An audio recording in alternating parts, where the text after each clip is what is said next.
Pandit Narayan Prasad, Diwan of the Dewas Dewas State Senior Branch in Central India.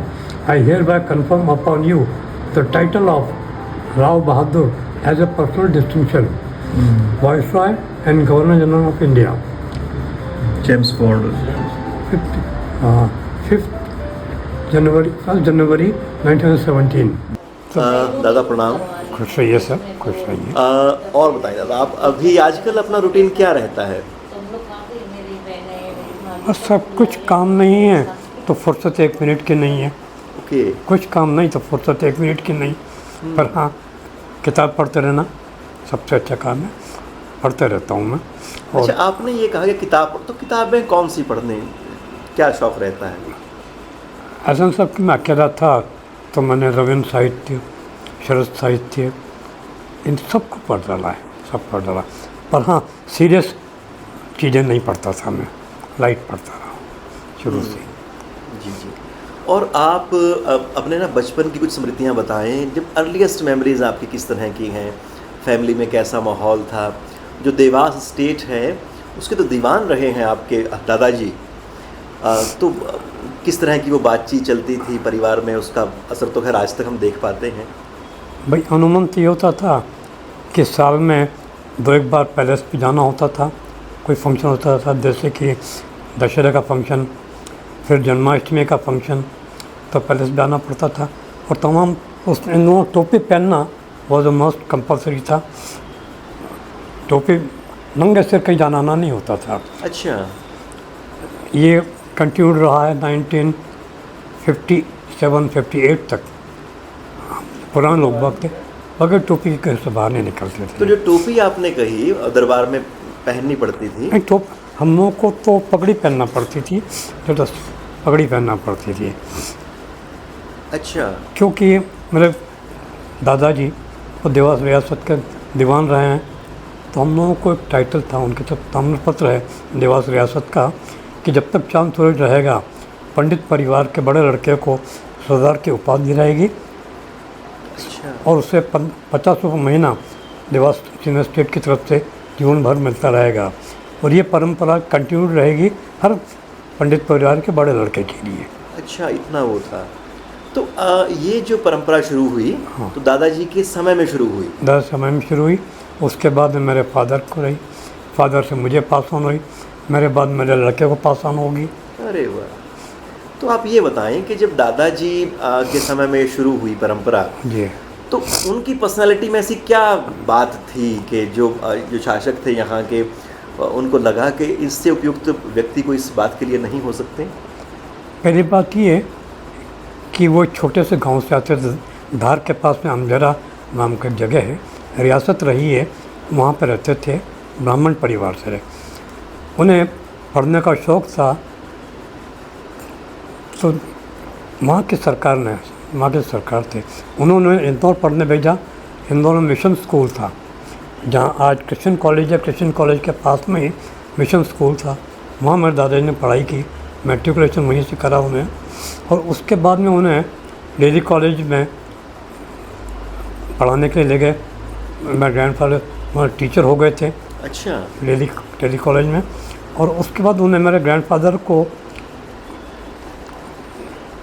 Alirajpur के जो राजा साहब थे, Alirajpur as a दीवान बना के ले गए। मेरे ग्रैंडफादर दीवान रहे वहाँ पर। 1903 में मेरे ग्रैंडफादर को देवास के जाने तो कोई पवार जो थर्ड, वो उन्हें देवास लेके आए और देवास का साम कारोबार उन्हें संभाला। दीवान मतलब इन्हें प्राइम मिनिस्टर कह सकते हैं आप, प्रधानमंत्री होता है।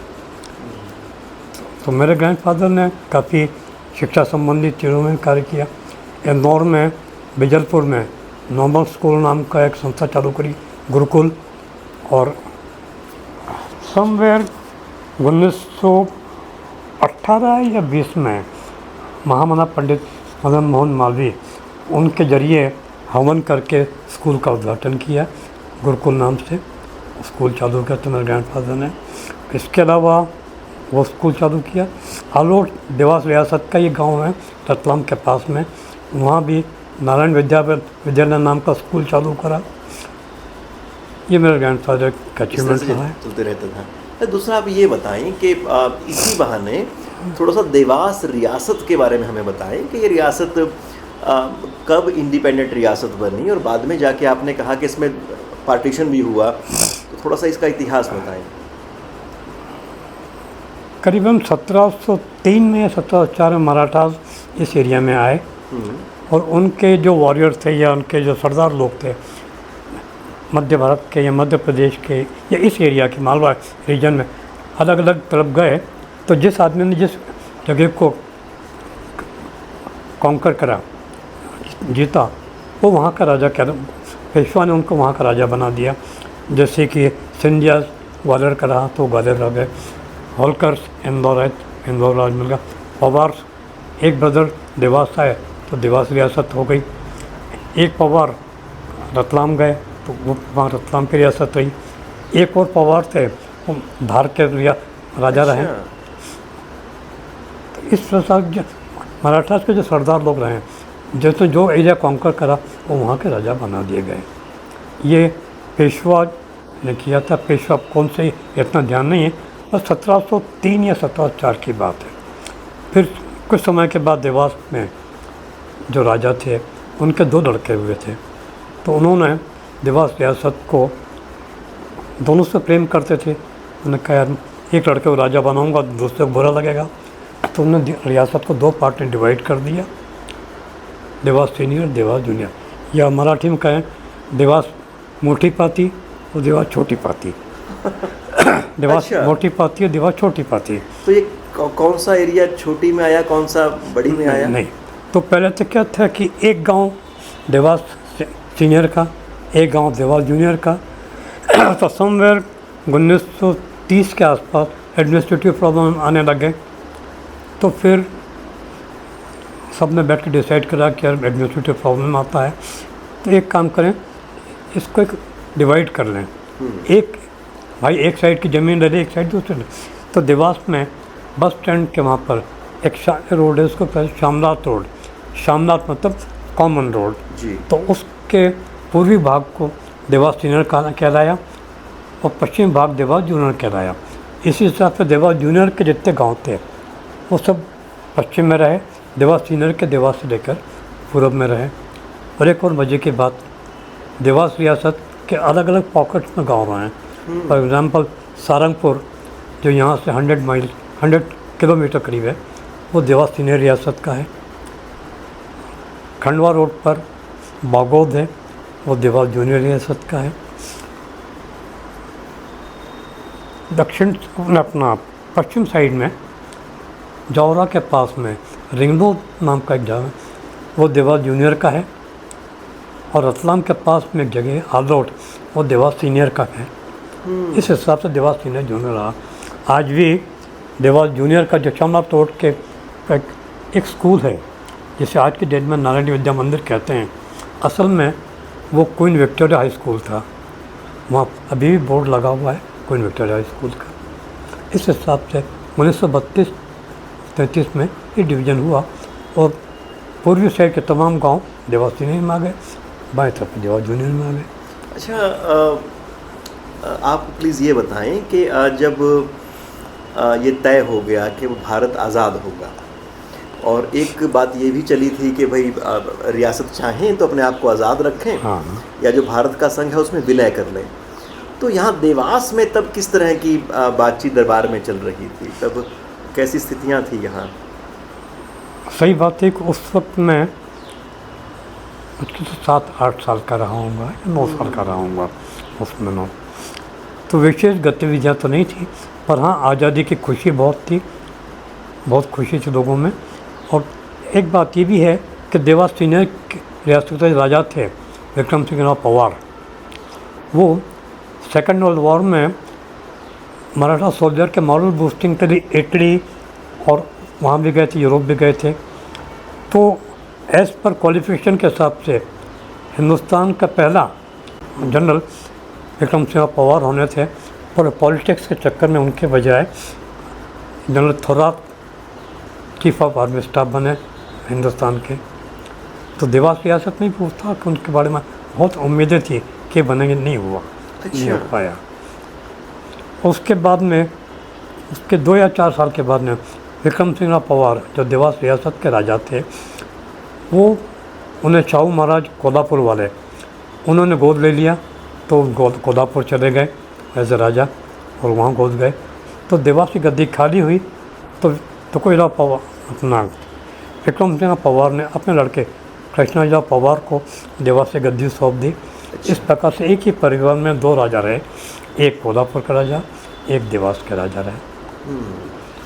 तो और अगर आप कुछ याद करें तो जो रियासत किस तरह से काम करती थी, क्या मतलब पूरा मंत्रिमंडल होता था, कैबिनेट होती थी राजा की दीवान के नीचे बनी हुई?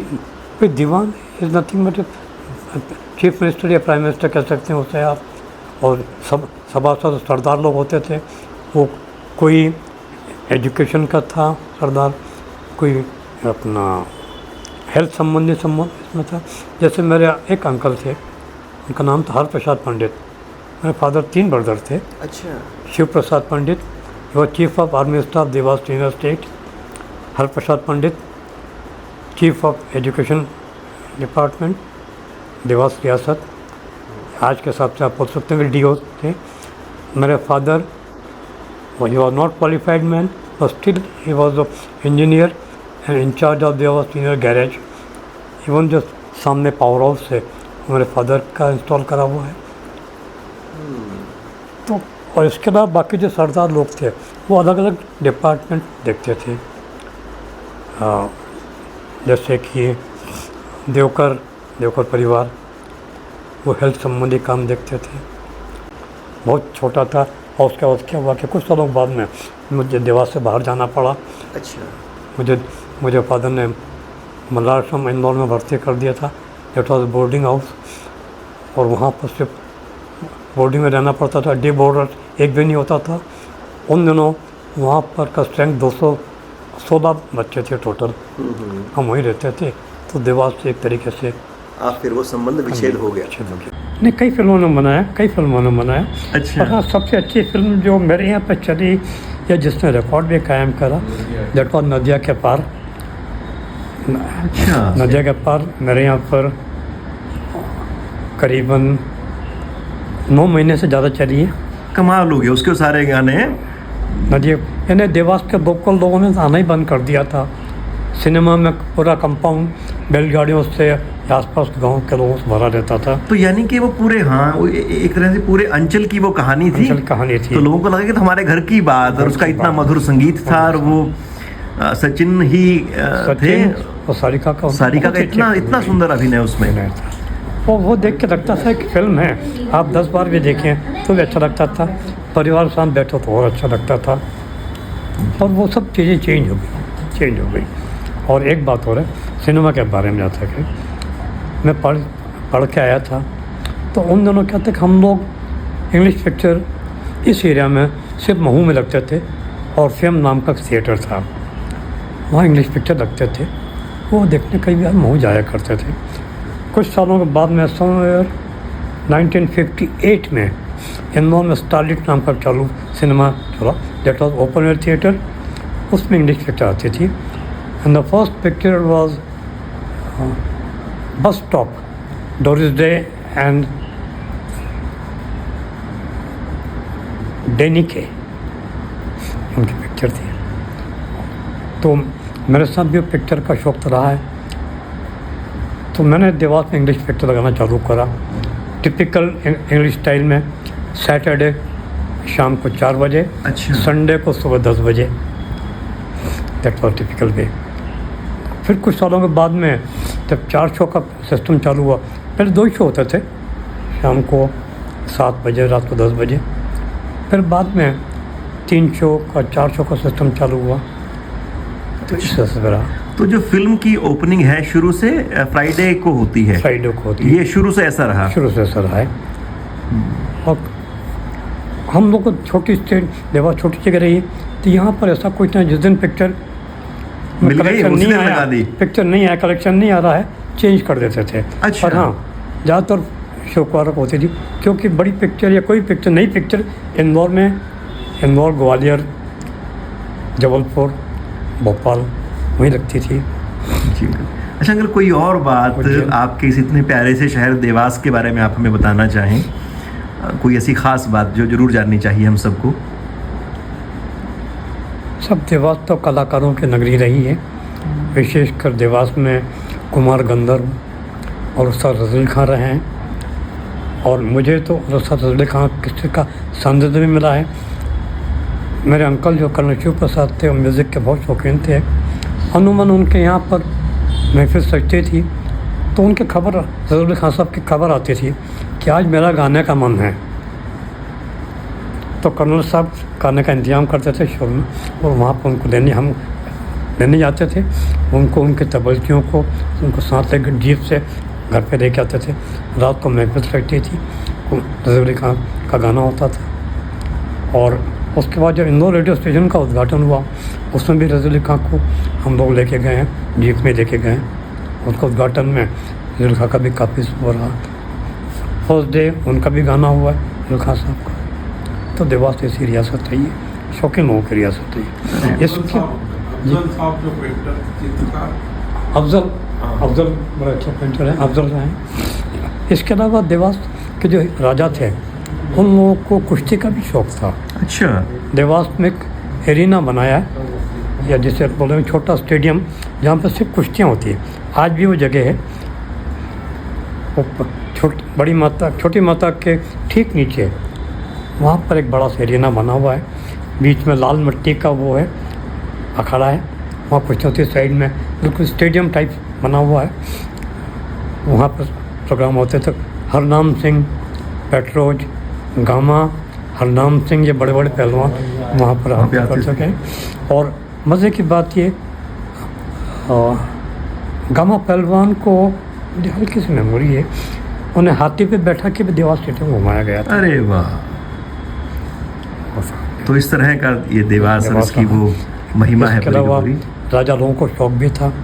अमूमन देवास से भोपाल रोड पर एक गांव है, और पीछे पहाड़ियाँ हैं, वहाँ पर अमूमन संक्रांत के दूसरे दिन एक शिकार होती थी, जिसे बोलते थे कर के शिकार।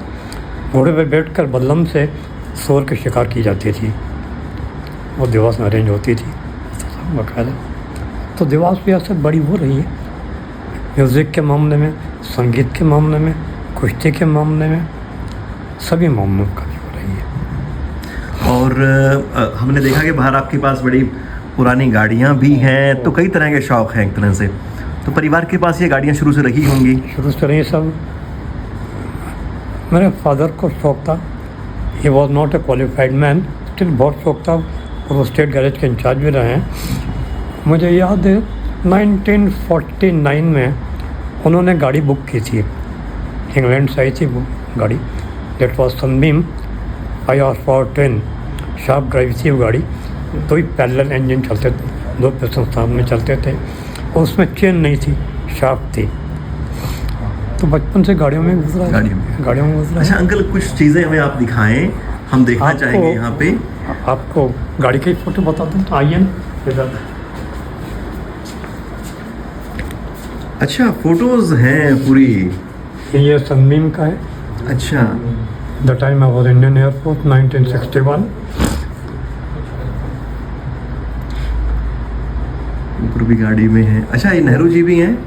नेहरू जी हैं, और ये Sukhadia ji, chief minister of Rajasthan. Okay. ये मेरे फादर। अरे वाह! ये एमपी के चीफ मिनिस्टर, इनका नाम बोल रहा हूँ मैं। ये गांधी साहब का उद्घाटन के समय का है। मेरे फादर ट्रेड ये खड़े हैं, इसमें वो कैंची इनके हाथ में थी, कैंची मेरे फादर ने उनको दिया था, उद्घाटन के समय का है ये। और ये इधर फोटोज हैं। ये मेरे ग्रैंडफादर दादा जी, दीवान बहादुर नारायण प्रसाद जी पंडित, 1864 से 1932 तक देवास सीनियर में रहे। और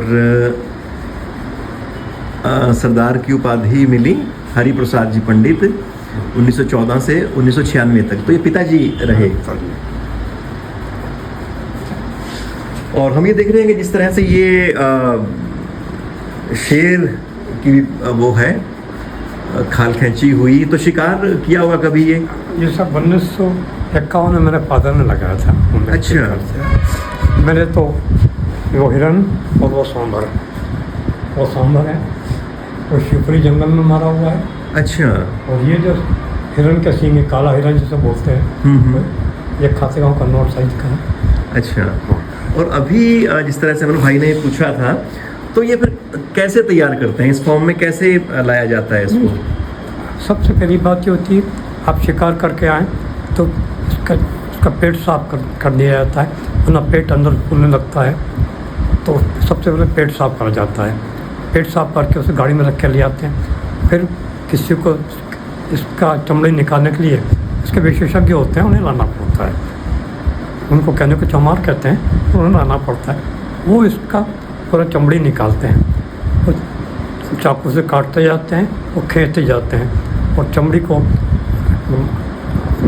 तो पूरी साबुत चमड़ी उतार देते हैं वो बिना? बिल्कुल ऐसा उतारते हैं। खरगोश और हिरन तो ऐसा उतारते हैं जैसे कब तकिए खोल निकाली हो।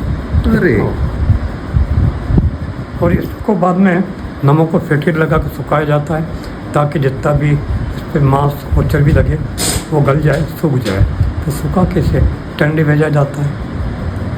और फिर इसका कुछ ना कुछ वो मेंटेनेंस भी रखना पड़ता होगा? नहीं, कुछ नहीं। सिर्फ वेनिंगन मद्रास में ट्रेनिंग करवाया था इसे।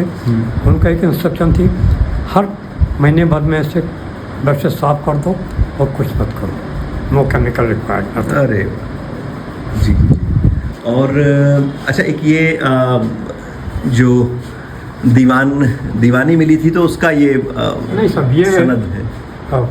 मेरे दादाजी को 1917 में वाइसरॉय ऑफ इंडिया उन्हें पदवी दी थी, राव बहादुर की। लिखा है, Pandit Narayan Prasad, Dewan of the Dewas state senior branch in central India, I hereby confirm upon you the title of Rao Bahadur as a personal distinction, Viceroy and Governor General of India. Chelmsford. 1st January 1917। अच्छा, आज भी बरकरार है राजकुल के सरदार का सम्मान। अच्छा, pilot बनकर बम्बई हवाई जहाज उड़ाया, बिजनेस और समाज सेवा में भी उल्लेखनीय कार्य किया। अंकल का अच्छा, तो ये आपका चित्र है ये? जी हाँ। साफे में तो सब बदल ही जाता है।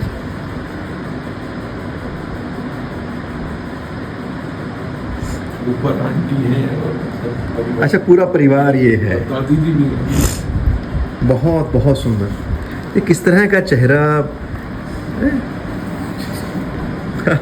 तेजस्विता रहती है। और अंकल ये क्या है? ये सब एक किताब मैंने दी थी, स्टेट्स का इसमें इंडियन स्टेट्स। अच्छा।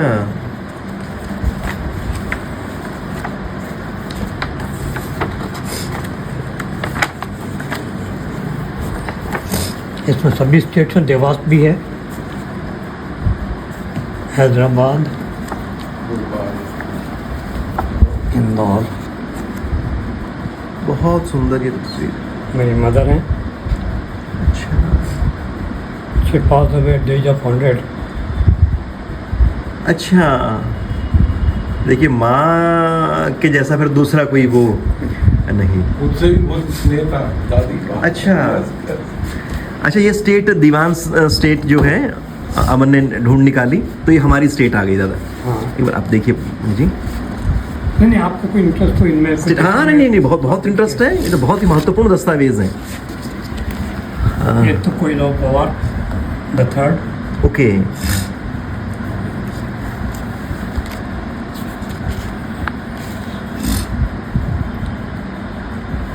ये old palace. Okay.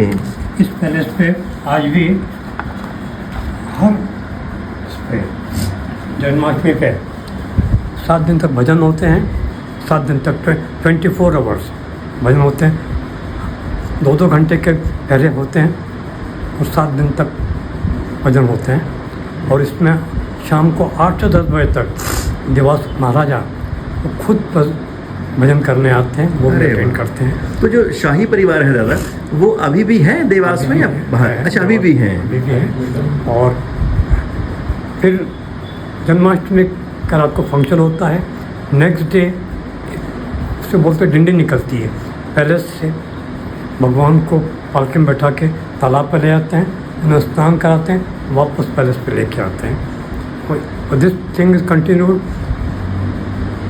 For pretty long time. मेरे ख्याल से 1915 या 16 तब से मेरे ग्रैंडफादर ग्वालियर गए थे, वहाँ पर उन्होंने एक फंक्शन देखा था, गणपति उत्सव देखा था। तो ही सेठ के देवास में भी ऐसा कुछ चालू करें, वहाँ गणपति हो रहा था, यहाँ कृष्ण का चालू करें अपन। जी, आज भी कंटिन्यूड है। आज भी करें। दादा साहब, बात करके हमें बहुत बहुत खुशी हुई और हमारा यहाँ पर आना सार्थक हुआ और पूरी बातचीत करना। अंकल को ये सब रेयर छोड़ने मुझसे- की कभी इच्छा ही नहीं होती है, पेट नहीं भरता।